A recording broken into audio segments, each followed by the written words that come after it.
Are fears on global growth justified? First, we will try to answer to the question, will China enter a hard landing?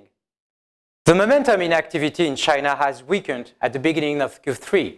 This was particularly true for the sectors related to exports and heavy industry. And the consumer side, we have also seen a contraction in passenger car sales. Of course, all is not negative.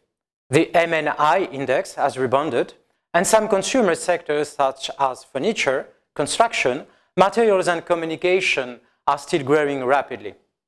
So growth in Q3 should renew with low levels seen in Q1, and the outlook for this year has been revised down to 6.5%.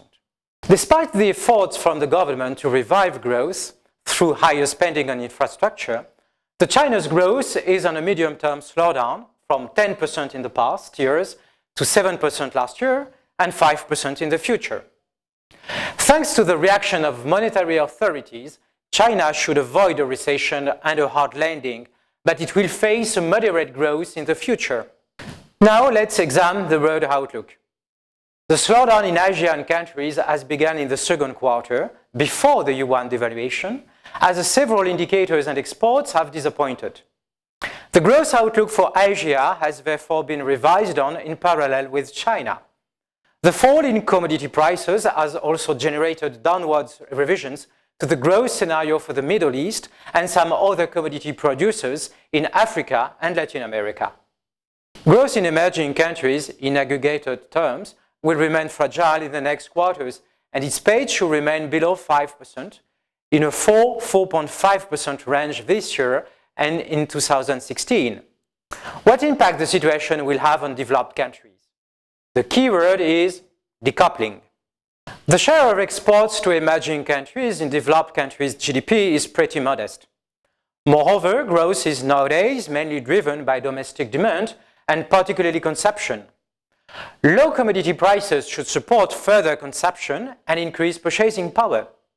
Moreover, the business sentiment in the US, Eurozone and Japan is still at a high level or even increasing.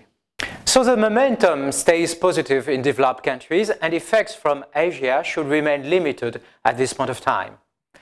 This growth should continue to benefit from the very accommodative monetary policy.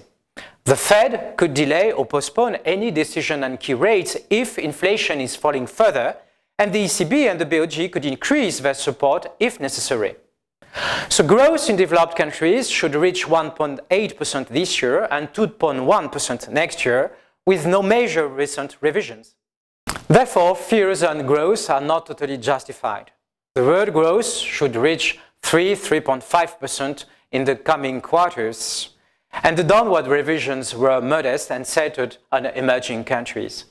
Nevertheless, it is true that the world economy will expand in the future at a more moderate pace than before the financial crisis.